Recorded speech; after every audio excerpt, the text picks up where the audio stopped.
The Baratza Encore.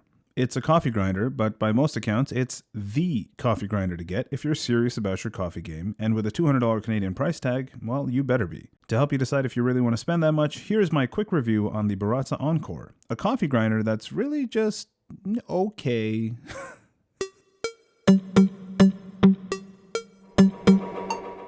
Now, I know that I'm going to get some slack from like the 10 of you that watch my videos, because believe me, there are some Baratza diehards out there, but like with anything in life, you can't win them all. So with that in mind, on to the exterior of the device. On the front, we have the bean hopper at the top and a button underneath it to make the grinder, well, grind, and underneath that we have the grinds bin.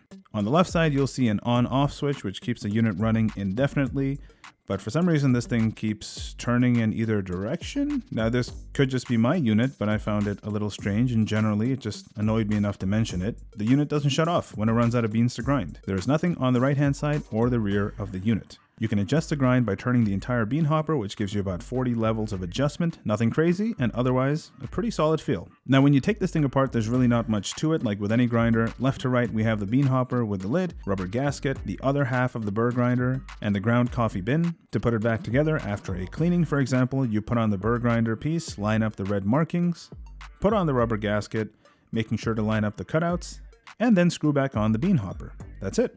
Now for a quick sound test. This is the machine running empty. This is the machine grinding beans.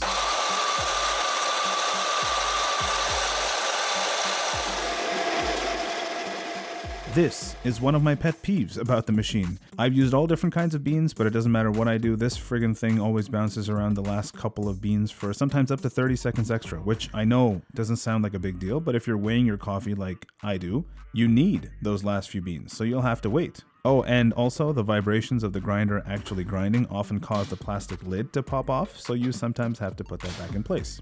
And while we're on the topic of pet peeves, another big complaint I have with this machine is that the grinds bin gets most of the grinds, but due to static buildup, you're often left with a little bit of mess under the bin, and then with each successive time you take the bin out, or if you shake the machine, it scatters a little bit more on the counter until you're left with one more thing to clean up. Not a big deal, but at this price point, you can afford to be kind of nitpicky, because remember, grinders start at like 50 bucks.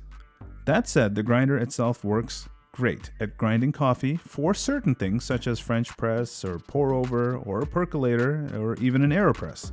What this won't do, however, is espresso. I mean, it says that it'll do espresso, but in practical use, you're going to need something that grinds finer. So for example, if you have a pressurized portafilter, they're a little bit more forgiving and you might be able to get away with what this thing churns out for espresso. And that's kind of it, guys, really. That's my quick review on the Baratza Encore, a grinder that's really for everything but espresso. And that being said, there are other options out there that are also for everything but espresso, and sometimes for a little bit cheaper. In my pursuit of finding a good coffee grinder, I did come across another one that I liked a lot more. Make sure you guys subscribe for a video on that. That's going to be coming out pretty soon. Thank you guys so much for watching, and I will see you next time.